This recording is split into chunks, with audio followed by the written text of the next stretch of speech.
I am really satisfied with my investment in Cable Bahamas. What I like about the company, they seem to have innovative directors and managers. They do a good job in trying their best to satisfy the customer. I own Cable Bahamas. This is my company, and it all got started because Bahamians like me, I think they can meet the challenge. Good evening, Bahamas. You're tuned into MB12 Weekend, broadcasting from Cable 12 Studios on Robinson Road. Coming up tonight in news, the Attorney General heads to China as Baha Mar talks resume. Police on the hunt for suspects in a murder in Nassau Village yesterday. No concerns about the delay in webshop license approvals, according to their spokesperson. It's been a sweltering summer so far, and according to forecasters, it's only going to get hotter. Plus, Cable Bahamas gives back to community organizations for summer fun. I'm Paige McCartney. We've got those stories and more straight ahead on MB12 Weekend.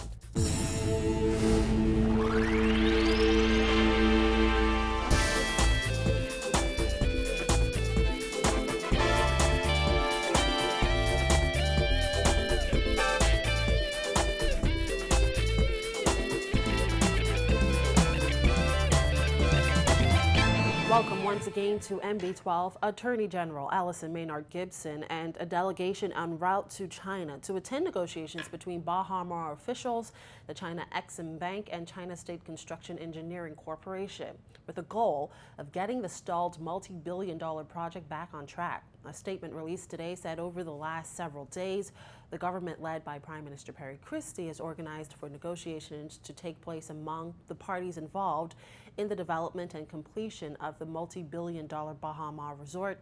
The statement said the government is encouraged by the fact that all three parties have agreed to participate in negotiation meetings scheduled for Monday, July 13th and Tuesday, July 14th. The government said it's the expectation of the Prime Minister that the parties will negotiate in good faith and with the goal of coming to an agreement that would allow for the completion and opening of Baha Mar as soon as possible. The statement said the government was informed that representatives from the China State Construction and Exim Bank were not in a position to travel outside of China at this time, and the Prime Minister remains eager to mediate as requested by the stakeholders. However, according to the statement, there will not be sufficient time in the immediate future to satisfy the People's Republic of China's protocol requirements for receiving heads of state. The statement said, given this information, the Prime Minister has decided that this meeting is too important to delay.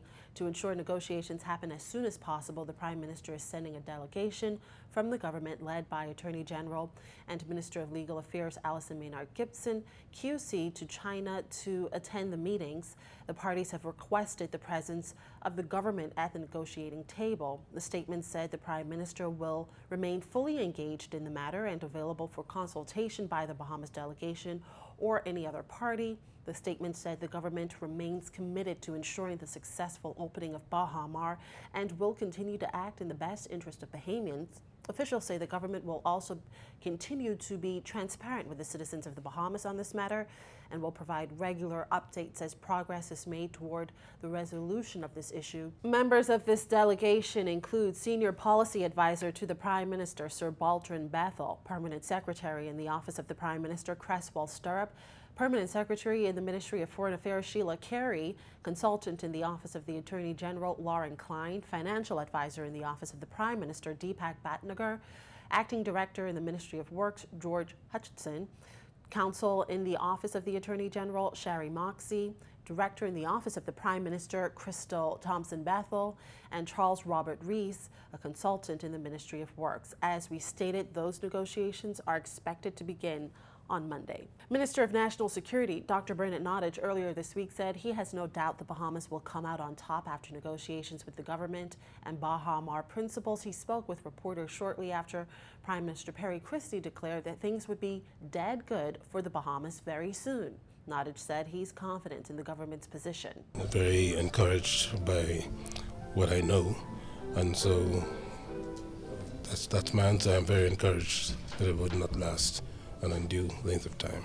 In other news tonight, while Bahamians were celebrating Independence Day yesterday, some members of the Nassau village community were in mourning after a man was gunned down in the area around 4 p.m. Police today reporting that they have launched an island-wide search for 2 men who are believed to be responsible for the killing. Reports are that a man was about to enter his vehicle after leaving a restaurant on Alexandria Boulevard, Nassau Village, when 2 men shot him multiple times before fleeing on foot. The victim was pronounced dead at the scene. There's no description on the suspects, but police say investigations are ongoing. Well, webshop consultant Phil Galanis says government's decision to extend the transition period for webshop operators to become legitimized indefinitely is not unwarranted. In fact, Galanis says he nor his clients are concerned by the delay and understand why government must take its time. Government was initially expected to announce which gaming house operators would be granted licenses under conditions of the Gaming Act 2014 in April. However, last month, Minister of Tourism with responsibility for gaming, Obi Welchcombe, revealed that the Gaming Board extended the transition period as it combs through voluminous RFP submissions from the gaming houses. Although he said he's not concerned by the delay, Galanis said he hopes it doesn't continue to the end of the year. I'd be very surprised if we went beyond that, but I think it's very difficult to put dates on these kinds of things because, as I said, there are a lot of moving parts, a lot of changes have to be made, a lot of things have to be done in order to be compliant, not only with the legislation, but let's not forget that the international agencies are looking at us very closely, and so we have to make certain that whatever is being done by the Gaming Board conforms with the requirements of the international agencies. Galanis said he's satisfied the slow pace of approving the RFPs is because government is being cautious to avoid putting the country's reputation at risk. What we do not want is for FATCA, FATF or OECD to blacklist us again because their view is that we have not taken the necessary steps to ensure compliance with the basic requirements, anti-money laundering and anti-terrorist financing regulations. And so I have no concerns at this point about the delay. I think they are not unwarranted. They're not unwarranted. And again, I say I have tremendous respect and time for Mr. Vernon Scott and his team at the Gaming Board. In fact, the webshop consultant said he's pleased with the efforts of all parties involved in making internet gaming legal in the Bahamas. I've been working very closely with some of the webshop operators and also the Gaming Board, and I have to tell you that I'm extremely impressed by the professionalism and the speed with which the Gaming Board has been moving. They've been asking poignant questions. They've been really providing a lot of guidance. They've been very transparent, very open, very forthcoming. And I applaud Mr. Scott and his team. That's the first thing. The second thing is I think we have to recognize is that this is a brand new industry. This is something that's being built from the ground up, and there are many, many moving parts. And it's not as easy as it might appear to the casual observer. Well, the first few weeks of summer have been unusually hot, with temperatures soaring over 100 degrees. And according to local weather experts, those temperatures will continue to rise, making for one steamy summer. Jasmine Brown has details.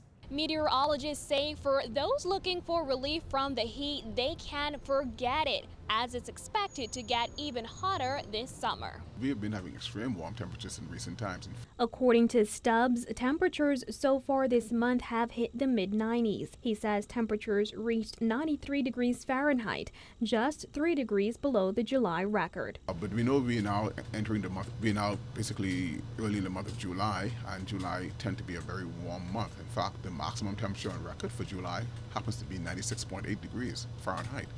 And so far, on the 5th of this month, July that is, we've had 92.3. In fact, no, correction, 93.9 degrees Fahrenheit so far for the month of July. So if that's any indication of what we can anticipate for the summer, yes, we can expect a very warm summer, warmer than normal or warmer than usual. Stubbs says the extreme heat, which feels even hotter because of the humidity, pushed temperatures well over 100 degrees Fahrenheit. When we look at what we've experienced even in recent times, 93.9 degrees on the 5th of July, that combined with the humidity of, said, 90%, you would definitely feel the temperature would feel more than 100 degrees Fahrenheit. The warming trend is one that has been occurring all year. In fact, April saw record temperatures that shattered a 17-year record. Temperatures rose to 93.2 degrees Fahrenheit, scorching last April's record of 91.4 degrees. And just in case you're wondering if it's gotten progressively hotter in recent years, it has. The hottest ever temperature recorded since 1981 in the Bahamas was in June 1998, when 97.7 degrees was recorded. So that warming trend actually started from March, but April recorded a record on the 26th with 92.3 degrees on the Fahrenheit scale. And we saw as we progress from April to May, the temperatures continue to be warmer than normal, and it sort of taper off a bit during the month of June. Stubbs' advice for beating the heat is staying indoors as much as possible. And for those who want to enjoy the outdoors, Stubbs says it's vital to stay hydrated. Reporting for NB12, I'm Jasmine Brown. When NB12 returns, Cable Bahamas giving back to organizations looking to enhance the lives of kids this summer. But first, is there room for a female leader in the Progressive Liberal Party? We'll tell you about those stories and more when we come back.